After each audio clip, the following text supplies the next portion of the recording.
Hello everyone.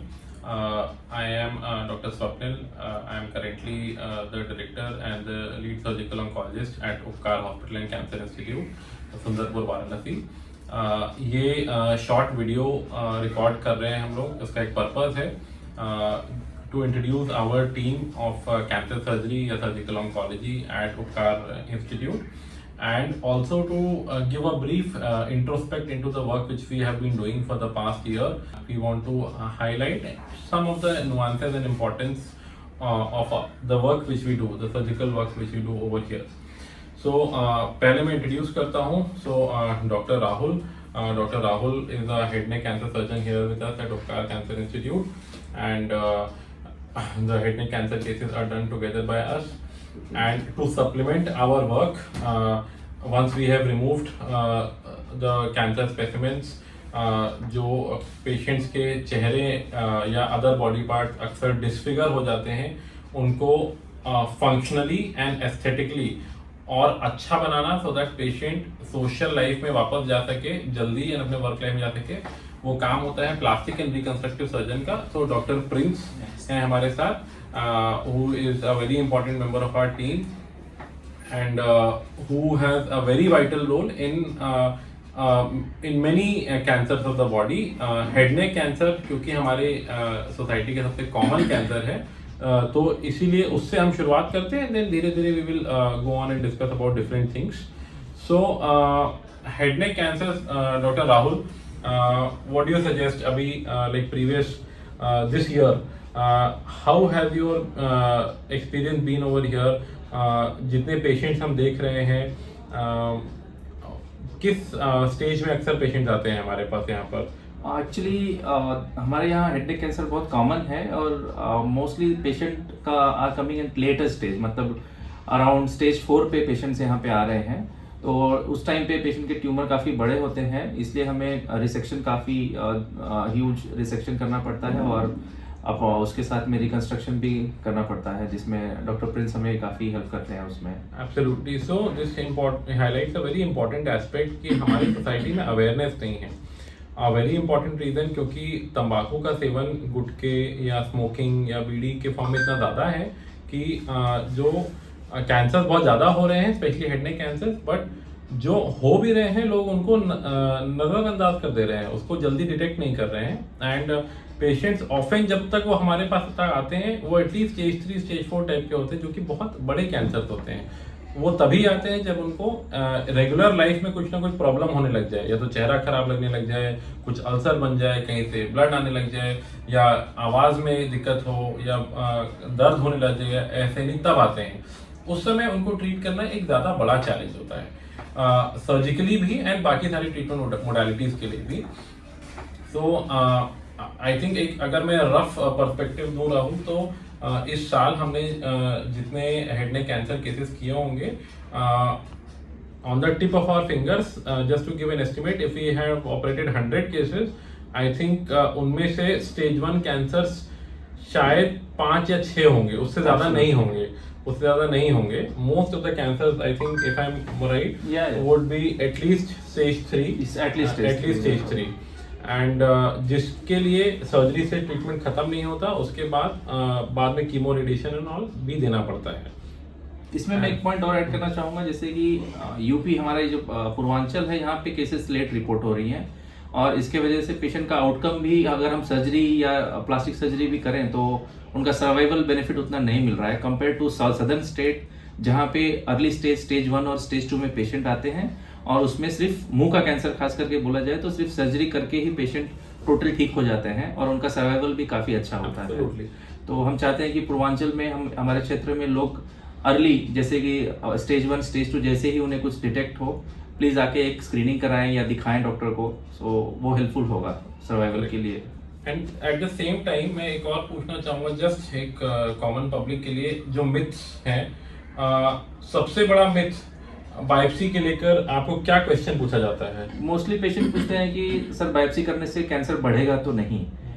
ये absolutely myth है, ये गलत है. बायोप्सी करने से कोई कैंसर बढ़ता नहीं है. इनफैक्ट आपको बायोप्सी सबसे बड़ा पिलर है डायग्नोसिस का. बिना बायोप्सी के आप कहीं भी प्रोसीड नहीं कर पाएंगे कैंसर का ट्रीटमेंट. सो बायोप्सी में बिल्कुल हिचकिचाना नहीं है, डरना नहीं है, और बायोप्सी जितना जल्द से जल्द हो सके अपना कराना है बिना डरे। सेम टाइम पे मैं एक चीज और ऐड करना चाहूंगा कि जैसे डॉक्टर राहुल ने ऑलरेडी बोला कि head neck cancers, oral cavity, मुंह के कैंसर्स एक वो कैंसर्स में से माने जाते हैं जिनका सर्जरी से अलोन बहुत अच्छा ट्रीटमेंट पॉसिबल होता है, बशर्ते पेशेंट अर्ली स्टेज में आए। सो अर्ली स्टेज में आना बहुत ज़रूरी है। अक्सर ये भी आई थिंक देखा जाता है कि हमारे सोसाइटी में patients for what some reason of unawareness alternative medicine बहुत लंबे समय तक लेते रहते हैं या उनको सही अप्रोप्रिएट गाइडेंस नहीं मिल पाती। By the time they come to us often वो और एडवांस हो चुके होते हैं, they become more difficult to treat. So and जाहिर सी बात है at that stage of time even if you do the best of our job still the result by the virtue of the stage of the disease अच्छा नहीं रहने वाला है। नहीं अच्छा रहता है, और क्वालिटी ऑफ लाइफ भी पेशेंट की बहुत हैम्पर होती है इसमें। जितना आप लेट स्टेज में आएंगे आपका मुंह का मतलब आकार विकार सही से नहीं रहेगा। So just at this point, before giving over to Dr. Prince, this year I can say that एक टाइम था जब हेड नेक कैंसर्स को ट्रीट करने के लिए जो सर्जिकल अप्रोचेस होते थे, कैंसर को निकालने के बाद उसको बनाने के लिए लोको रीजनल फ्लैप, पीएमएमसी फ्लैप जो चेस्ट से उठाते थे और करते थे, मोस्ट कॉमन ऑप्शन रहा करता था। बट उससे अक्सर जो कॉस्मेटिक रिजल्ट है वो उतना अच्छा नहीं रहता, फंक्शनल रिजल्ट भी कई बार थोड़ा देरी से आता है। सो बट ये एक सरल ऑप्शन था रिलेटिवली।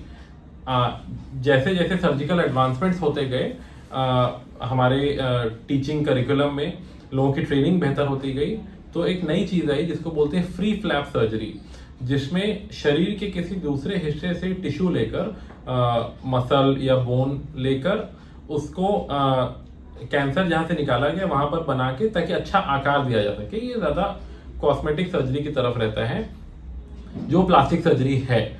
मैं एक जस्ट ब्रीफ नंबर देना चाहूँगा कि इस साल हमने, if we have operated 100 patients, we have shifted so much that अब हमने इस साल आई कैन से राहुल कि हमने पीएमएमसी फ्लैप आई थिंक 4 या 5 पेशेंट्स में किया होगा। So most of the patients we are offering now free flaps. And पहले हम फ्री फ्लैप्स के बारे में डॉक्टर प्रिंस जो उनके एक्सपर्ट हैं, जो एक्टिवली कर रहे हैं, उनसे सुनते हैं उसके बारे में, उसके टाइप्स के बारे में, एंड ब्रीफ इनसाइट कि उसके डर क्या है, कॉम्प्लिकेशन क्या है, and then we can discuss more कि how we are managing to create an environment to facilitate free flap surgery.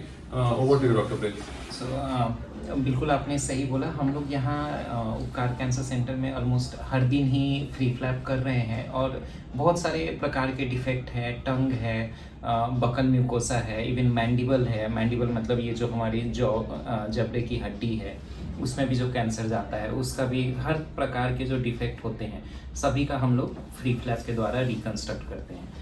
Free flap actually शुरुआत में फ्री फ्लैप से काफ़ी ज़्यादा लोग थोड़ा सा उसके साथ काफ़ी सारे कंट्रोवर्सीज थे कि बहुत लंबा सर्जरी होता है, कॉम्प्लिकेशन बहुत ज़्यादा होता है। बट अभी भी आज भी हम लोग फ्री फ्लैप करके 2 घंटे में ख़त्म हो गया। तो अब ऐसा नहीं है, जैसे जैसे एक्सपर्टीज़ बढ़ता है और जिस सेंटर पे रेगुलर होते हैं फ्री फ्लैप, वहाँ पे हम लोग फ्री फ्लैप काफ़ी जल्दी ख़त्म कर सकते हैं। जितना समय को पीएमएमसी या कोई और पेडिकल फ्लैप करने में लगता है उतना ही समय फ्री फ्लैप में भी लगता है। और इवन हम लोग कॉम्प्लिकेशन जहाँ जिस सेंटर पे रेगुलर होता है वहाँ कॉम्प्लिकेशन भी कम होता है, क्योंकि सारा सुविधा उस हिसाब से हम लोग करते हैं कि ताकि वहाँ पे फ्री फ्लैप अगर करते हैं तो उसका फेलियर रेट बहुत कम हो। फ्री फ्लैप का एडवांटेज क्या है? फ्री फ्लैप बेसिकली हम लोग शरीर के किसी और हिस्से से लेते हैं टिश्यू, और उसमें हम लोग का काफ़ी फ्रीडम होता है कि जो निकाला गया उन सबको फिर से बनाया जा सकता है। अगर बोन निकाला गया, जबड़े का हड्डी निकाला गया, तो उस केस में हम लोग पैर से फिबुला लेकर और उससे फिबुला फिर से मैंडिबल फिर से बना देते हैं, जिससे पेशेंट फिर से नॉर्मल खाना पीना खा सकता है, और बाद में चल के उनका इवन डेंटल रिहेबिलिटेशन, दांत भी फिर से लगवा सकते हैं, जिससे बिल्कुल बताना ऑलमोस्ट मुश्किल हो जाता है कोई सर्जरी हुआ था। कुछ ऐसे पेशेंट भी हैं जो ये सब करा के और अभी मेरे पास फॉलोअप कर रहे हैं कि कॉस्मेटिक प्रोसीजर के लिए फर्दर कि और बेहतर दिखने के लिए। तो फ्री फ्लैप के द्वारा कैंसर रिहेबिलिटेशन में काफ़ी मदद मिलता है। पेशेंट बहुत जल्दी अपने नॉर्मल खाने पीना शुरुआत कर सकता है, बोलने लगता है, सलाइवा ड्रिबल नहीं करता है। और तो इसीलिए यह बहुत इम्पॉर्टेंट है कि आप जब भी कैंसर सर्जरी कराते हैं कहीं भी, तो फ्री फ्लैप का ऑप्शन ज़रूर पूछें कि क्या इसमें फ्री फ्लैप करने से फ़ायदा होगा, और अगर होगा तो उसे हमें उसका पॉसिबल है इस सेंटर पे या नहीं। क्योंकि फ्री फ्लैप के द्वारा हम लोग हेड एंड नेक कैंसर में काफ़ी रिवोल्यूशनरी चेंजेज आए हैं। इवन हम लोग रिसेक्शन भी ज़्यादा कर सकते हैं और रिकन्स्ट्रक्ट भी फिर से वापस कर सकते हैं। जैसे डॉक्टर प्रिंस ने बताया कि ये एक बड़ी सर्जरी है जिसको एक अच्छी सर्जिकल ट्रेनिंग के द्वारा सरल बनाया जा रहा है, बनाया जाने की कोशिश की जा रही है। जैसे डॉक्टर प्रिंस खुद एम्स दिल्ली और टाटा मेमोरियल मुंबई के प्रोडक्ट हैं, इनकी ट्रेनिंग वहाँ हुई है। जाहिर सी बात है, जब आप 15 साल लगातार ट्रेनिंग कर रहे हैं तो उसके बाद रिजल्ट्स भी उतने ही अच्छे आते हैं। एंड फ्री फ्लैप सर्जरी जब शुरुआत हुई थी तो एक टाइम था बड़े सेंटर्स में, इवन आज की डेट में भी दिल्ली बॉम्बे में जाएंगे तो यूजुअली 8 से 10 लाख रुपए इजीली लग जाते हैं फ्री फ्लैप सर्जरी के लिए, पूरे सर्जरी की कॉस्ट को मिलाकर। इतना महंगा प्रोसीजर प्रोबेबली शायद हमारी सोसाइटी में, पूर्वांचल के रीजन्स में जो थोड़ा सोशल इकोनॉमिकली कमज़ोर है, वहाँ पर उतना पॉसिबल नहीं हो सकता लोगों के लिए बियर करना। तो पेशेंट्स चाहते हुए भी उस ऑप्शन को एक्सेप्ट नहीं कर पाते। तो हमने इस साल ये कोशिश की है कि इस अच्छे सर्जिकल ऑप्शन को, जिससे आउटकम अच्छा होता है, उसको लोगों को एक्सेसिबल कैसे बनाया जाए। तो सबसे पहला तो अच्छी ट्रेनिंग कर ली, अच्छा टीम इकट्ठा कर लिया, अच्छा सेटअप बना लिया। But second most important thing is कि उसकी कॉस्ट को कैसे कम किया जाए। तो हमने बहुत सारी चीज़ों को ऐसे ऑप्टिमाइज किया है कि आजकल वो 8-10 लाख की सर्जरी को हम आराम से 2.5-3 लाख रुपए में ख़त्म कर ले रहे हैं, जो कि एक बहुत बहुत सब्सिडाइज्ड रेट है, जो कि नियरली किसी भी गवर्नमेंट सेटअप्स में भी ऐसे ही होता है। एंड इससे भी कंपेरेबल रेट्स में शायद कर पाना मुश्किल रहता है। तो यही हम चेंज देख रहे हैं कि अब पेशेंट्स की एक्सेप्टेबिलिटी बढ़ती जा रही है। एंड तभी मैंने बताया कि कैसे हमने इस साल नियरली मोर देन 90% पेशेंट जो हमने ऑपरेट किया, हमने उनको फ्री फ्लैप सर्जरी किया है। Outcomes have been very good, complication rates have been minimal. बार बार वो सेम प्रोसीजर्स करके पूरी टीम ट्रेन हो जाती है। पेशेंट्स आमतौर पे एक फ्री फ्लैप सर्जरी के बाद एक टाइम पे 2-3 हफ्ते हॉस्पिटल में रहते थे।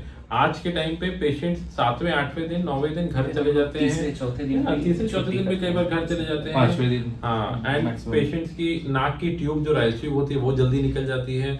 जो लोगों का फियर होता है सबसे ज्यादा कि चेहरा खराब हो जाएगा, मेरी बॉडी खराब हो जाएगी, मुंह से खाना नहीं खा पाऊंगा, ये सारी चीजें बहुत जल्दी अच्छी ऑप्टिमाइज हो जाती हैं।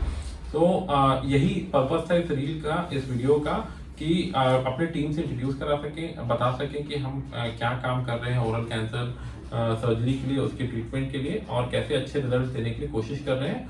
आने वाले समय में और अच्छे इनोवेशन, सर्जिकल इनोवेशन लाते रहेंगे। कोशिश यही है कि और ट्रीटमेंट को कैसे सब्सिडाइज कर ले, मैक्सिमम से मैक्सिमम लोगों तक कैसे पहुंचा सके और सोसाइटी का बेनिफिट करा सके।